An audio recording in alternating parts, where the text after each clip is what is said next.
On a quiet evening, in the heart of the city, the restaurant buzzed with low conversation, clinking glasses, and the faint aroma of roasted spices drifting through the air. Among the well-dressed crowd sat a man whose presence commanded attention even without words: the CEO, known for his sharp mind, reputation, and wealth. He had arrived discreetly for dinner, unaware that 3 pairs of eyes had been fixed on him from the moment he walked through the doors at a table. Nearby sat a single father, a man who blended easily into the background. His clothes were plain, his presence unassuming. Few noticed him, and even fewer guessed the life he had lived before fatherhood changed his priorities. To the other diners, he was just another quiet figure enjoying a simple meal. But behind the calm exterior lay a skill that he rarely spoke of, one that only resurfaced when life demanded it. The evening shifted suddenly when the 3 men made their move. They weren't there for food, nor for laughter. Their intentions were darker, driven by greed and perhaps by grudges unknown to the public. They approached the CEO with confidence, their movements sharp, their tone menacing as they cornered him at his table. Whispers rippled through the restaurant, guests lowering their voices. Waiters frozen with uncertainty, no one brave enough to interfere. The single dad watched carefully. He wasn't a man who sought trouble. His life revolved around raising his child, working hard, and keeping a low profile. Yet something in him stirred the instincts of his past, the reflexes honed from a skill he had kept hidden for years. He knew danger when he saw it. He could read the tension in the attacker's posture, the flicker of their eyes, the way their hands twitched.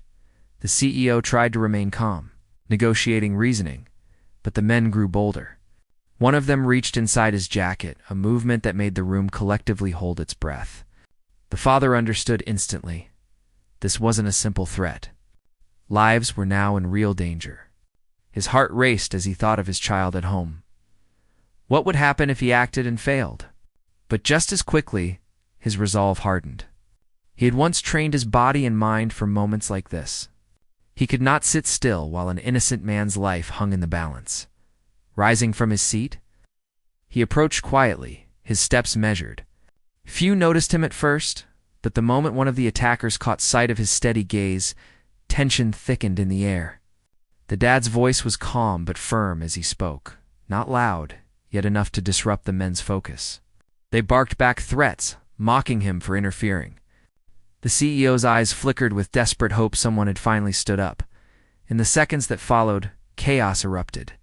The first man lunged, and with startling speed the single father moved. His skill wasn't flashy, but precise controlled strikes. Quick maneuvers that disarmed aggression before it could escalate. The diners gasped, chairs scraping as people scrambled back.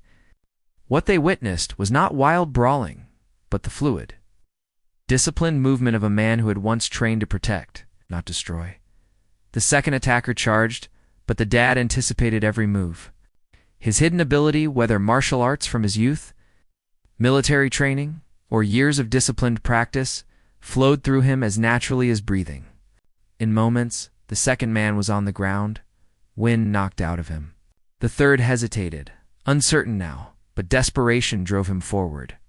A brief struggle followed, ending with the attacker subdued. The father's grip, unyielding yet controlled, showing restraint even in defense.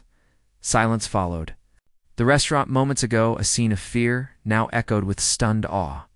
The CEO sat frozen, his eyes wide in disbelief, as the single dad released the last attacker and stepped back, breathing steady.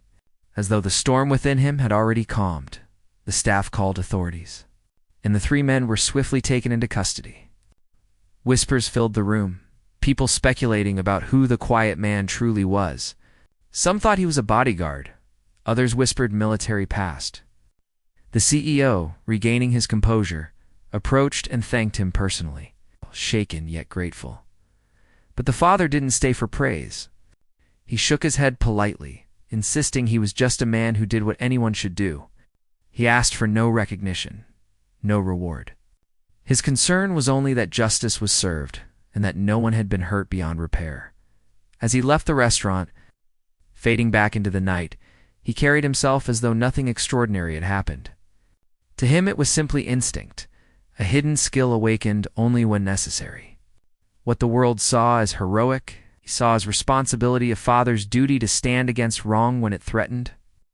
Others, the CEO would never forget that night. Nor would the diners who would retell the story with awe in their voices, describing the man who appeared ordinary until the moment courage demanded otherwise. And somewhere, back at home, the single dad tucked his child into bed, never speaking of the danger, never boasting of his actions. To his child, he was simply dad, the steady hand, the safe place, the quiet hero whose greatest strength lay not in hidden skills, but in the love that drove him to act when it mattered most.